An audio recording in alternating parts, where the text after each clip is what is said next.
Remaja pembunuh sadis ayah dan nenek di Cilandak berstatus tersangka tetapi tidak ditahan. Kepala Seksi, Kasih, Humas Polres Metro Jakarta Selatan AKP Nurmadewi menegaskan 14 tahun, pelaku pembunuhan ayah dan nenek di Cilandak berstatus tersangka. Ia tersangka dipersangkakan pasal 338 subsidiar 351, Kata Nurma kepada wartawan, Senin, 2 Desember 2024.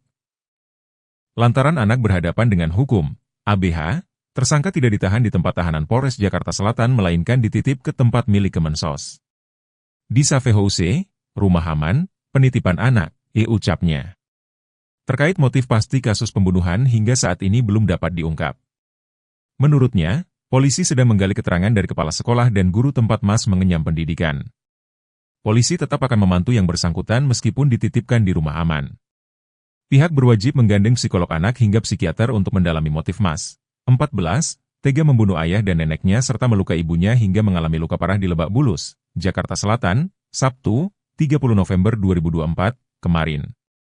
Kapolres Metro Jakarta Selatan Kombes Pol Ade Rahmat Idnal menjelaskan, pelibatan psikolog anak dan psikiater itu untuk mendalami lebih jauh alasan Mas nekat berbuat keji terhadap orang tua dan neneknya.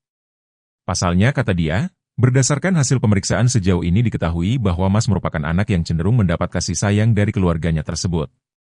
Tentunya pemeriksaan ini bertahap, kita akan gunakan psikolog anak dari Apsifor.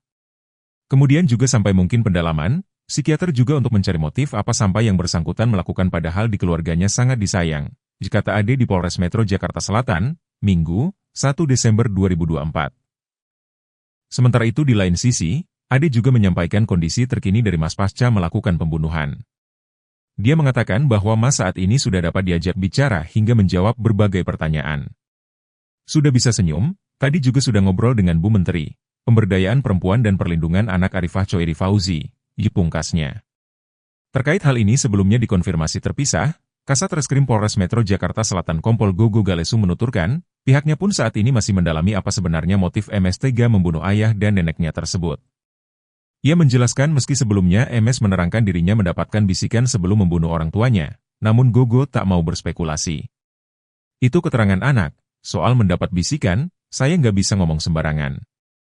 Ini harus didampingi dengan psikologi forensik untuk anak, jelas Gogo saat dikonfirmasi, Minggu, 1 Desember 2024.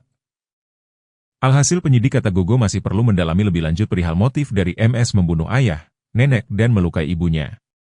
Ia pun menekankan pihaknya tidak ingin berspekulasi soal informasi yang berkembang di masyarakat perihal alasan dari MS tega melakukan hal tersebut. Orang bisa berasumsi mungkin ini tekanan, atau relasi kurang baik dengan keluarga atau bagaimana. Cuma kalau secara resmi, motif pembunuhan belum ditemukan, karena nanti ini akan dirilis bareng psikologi forensik, ujarnya. Hanya saja Gogo belum bisa memastikan kapan pihaknya bakal merilis kasus pembunuhan yang terjadi Sabtu dini hari kemarin itu. Sebab kata dia pihaknya saat ini masih membutuhkan waktu untuk menyelesaikan proses mekanisme dalam pemeriksaan tersebut. Nanti belum, ini masih proses, ada mekanismenya psikologi itu, ada pengenalan, terus pengenalan butuh waktu, pungkasnya.